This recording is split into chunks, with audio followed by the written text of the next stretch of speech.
आपने अपनी लाइफ के अंदर फैक्ट्री डिपेंडेंट बनने की फैक्ट्री का तमाम तर इन्हिसार जो है वो आप पर हो, तमाम तर काम चले, तमाम तर कॉन्ट्रैक्ट जो है वो आपके तहत हो कि आप अगर हैं तो फैक्ट्री चल सकती है, अगर आप नहीं हो तो फैक्ट्री नहीं चल सकती। और ये फैक्ट्री ना चलने की वजह क्या है कि फैक्ट्री नहीं चल रही, इसका मतलब है कि वो लेजेंड यहाँ मौजूद नहीं है। वो बंदा जो केमिस्ट था जिसके अंदर पावर बड़ी थी, जो एक नई क्वालिटीज को इजाद करने की पावर रखता था, वो यहाँ मौजूद नहीं है, वो हमारे पास नहीं है। इसलिए हमारी फैक्ट्री जो है वो खसारे में जा रही है, हमारी फैक्ट्री को नुकसान हो रहा है, हमारी फैक्ट्री चल नहीं पा रही है।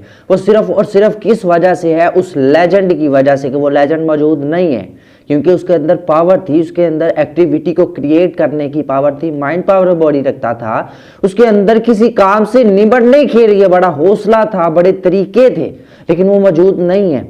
अब ये 10 केमिस्ट्री यहाँ मौजूद हैं, लेकिन ये इनके अंदर वो सलाहियतें नहीं है, ये किसी मुश्किल से निपट नहीं सकते, ये किसी अच्छी प्रोडक्ट को क्रिएट नहीं कर सकते जो हमारे पास नफा भी ज्यादा दे और क्वालिटी भी बेहतर हो।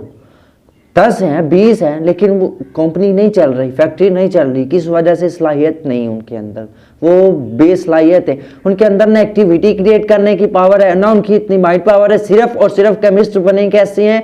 नंबरिंग को मेरिट बना लिया, इतने नंबर ले लिए, मेरिट बन गया, और जॉब के लिए किसी की सिफारिश ले ली, जॉब के लिए किसी का इन्हिसार किया कि इसकी मदद लेकर हम जॉब हासिल कर लेते हैं ताकि हम केमिस्ट बन जाए, कि हमें पता हो फैक्ट्री के अंदर हम केमिस्ट हैं, और लोगों को बता सकें कि भाईजान हम केमिस्ट की जॉब करते हैं। कोई पूछे कि आपका बेटा क्या काम करता है? जी मेरा बेटा केमिस्ट लगा फैक्ट्री में, लेकिन इतना नहीं पता कि बेटा केमिस्ट लगा है, लेकिन बेटे के अंदर वो सलाहियत नहीं है जो फैक्ट्री को चला सके।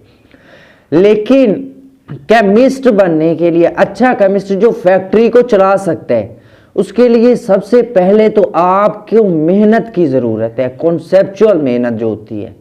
ये नहीं मेहनत की जरूरत कि सारी दिन सारा रात आप रट्टा लगा लें अपनी केमिस्ट्री को पढ़ने के लिए, पीएचडी कर रहे हैं या एमफिल कर रहे हैं, बीएड कर रहे हैं, एमएससी कर रहे हैं, और उसमें आपने रट्टा फेर दिया कि इतने नंबर लाजमी हासिल करने हैं ताकि मेरा मेरिट बन जाए जॉब का, और जॉब का मेरिट बनने के बाद जब मुझे जॉब मिल जाती है तो ठीक है, मैं फिर वैसे वैसे अयाशी है ना, जैसे मुझे जॉब मिल जाती है फिर मैं वैसे। और बाज़ लोगों की बड़ी ख्वाहिशात होती हैं, बाज़ लोगों के बड़े ये अच्छे जहन होते हैं कि मैं ऐसा करूँगा कि आगे इस जगह मैं मेहनत कर लेता हूँ, आगे जाके मैं फैक्ट्री वालों को ऐसा असर डालूंगा, ऐसी मैं उनकी बुनियाद बना दूंगा कि वो समझें कि ये फैक्ट्री डिपेंडेंट है, हमारी फैक्ट्री का जो इन्हिसार है वो इसी पर है, और इसके अलावा हमारी फैक्ट्री नहीं चल सकती। वो मुझे फिर पैसे भी देंगे, वो मुझे अच्छे पैसे, मेरी मुंह मांगी लागत मुझे देंगे कि मुझे इतने पैसों की ज़रूरत है, अगर आप देते हैं तो ठीक है, वरना मैं किसी और फैक्ट्री में चला जाता हूँ।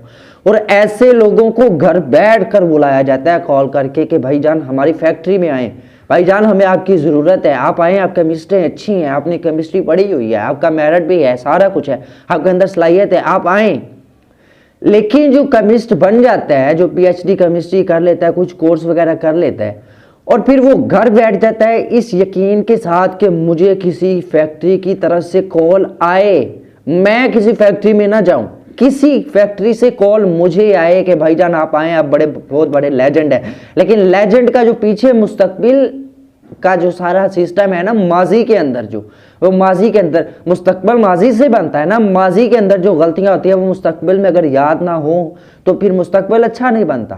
इसलिए जब वो माजी के अंदर उसका देखें तो माजी के अंदर उसने वो गलतियां की हैं, वो उसने अच्छे काम नहीं किए जो उसे करने चाहिए थे, और आगे आके उसका मुस्तकबिल के चूंकि हद खत्म हो गई है। एक मुस्तकबिल बनाने का अभी मौका मौजूद है, एक मुस्तकबिल बन गया, अब मौका मौजूद नहीं है। अब गिरे हैं तो गिरे रहेंगे, अगर उठे हैं तो उठे रहेंगे। लेकिन वो उसका पीएचडी मुकम्मल हो गया, केमिस्ट बन गया, कोर्स हो गया उसका मुकम्मल, लेकिन अब वो इस अकीदे के साथ, यकीन के साथ घर बैठा है कि मुझे कॉल आएगी। लेकिन जब उससे कॉल आई, इंटरव्यू के लिए बुलाया गया, टेस्ट तो उसने पास कर लिया, क्योंकि उसने रट्टा बहुत ज़्यादा लगाया हुआ था, बहुत ज़्यादा उसके अंदर रट्टे की क्वालिटी थी। केमिस्ट का उसने इम्तिहान अच्छे नंबरिंग से पास किया है, लेकिन जब वो आया सामने इंटरव्यू के, उन्होंने पूछा तो उसे कुछ नहीं आया कॉन्सेप्चुअल, उसके कॉन्सेप्ट उसके पास था ही नहीं, उसके माइंड के अंदर पावर ही नहीं थी उजागर हो रहे केमिस्ट के बारे में कि ये वाकई केमिस्ट है। लेकिन उन्होंने उसे भेज दिया कि जा सकते हैं आप।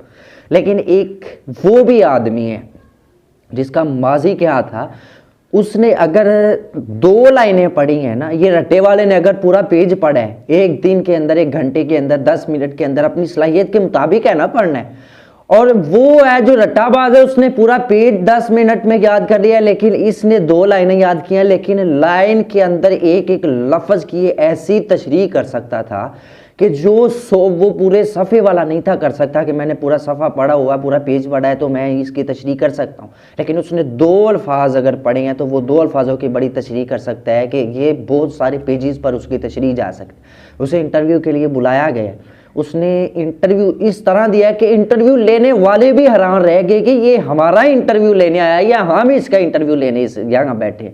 क्योंकि इंसान की माइंड पावर क्वालिटी होती है इंसान के अंदर, ये ऐसा बनना चाहिए।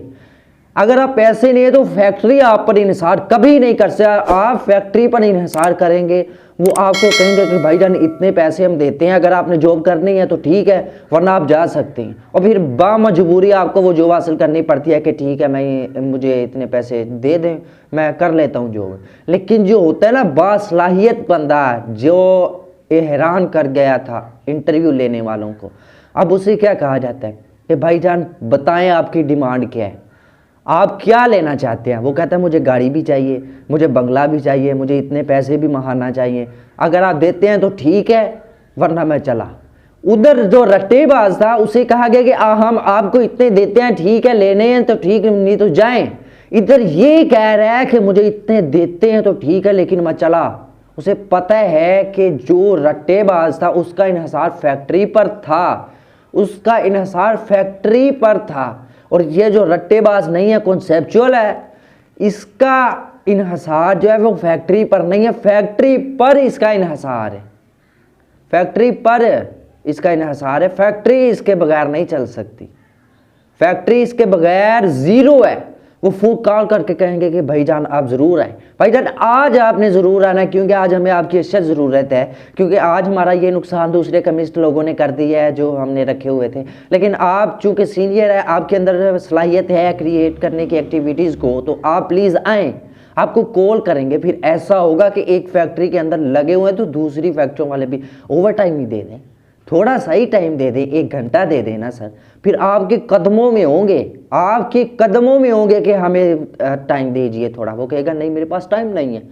फिर आप जैसी डिमांड चाहेंगे ना, आप चाहते हैं ना हमारी जो माहाना तनख्वाह है वो 10 लाख हो, 20 लाख हो, या कितनी आपकी ख्वाहिश के मुताबिक है ना, अगर आप इस तरह की सलाहियत पैदा कर सकते हैं, कॉन्सेप्चुअल बासलाहियत एक्टिविटी को क्रिएट कर सकते हैं, फिर आप 10 लाख या 10 करोड़ भी महाना कमा सकते हैं, सिर्फ और सिर्फ इसी माइंड की वजह से, कॉन्सेप्ट की वजह से। इसलिए कहता हूं कि फैक्ट्री इंडिपेंडेंट हो, फैक्ट्री आप पर इन्हिसार करे, फैक्ट्री डिपेंडेंट बन जाए, फैक्ट्री आपके बगैर ज़ीरो हो जाए। वो आपके बगैर यूँ समझे कि जैसे हम शागिर्द हैं, उस्ताद जी नहीं आए तो हमें आज का लेक्चर ही नहीं मिल सकता, और आज का लेक्चर ना मिला तो हम कामयाब नहीं हो सकते। इसलिए अपना ये किरदार, अपने आप को लेजेंड बनाने के लिए ये किरदार पैदा करें। और आप Subscribe to my channel and also press this bell icon.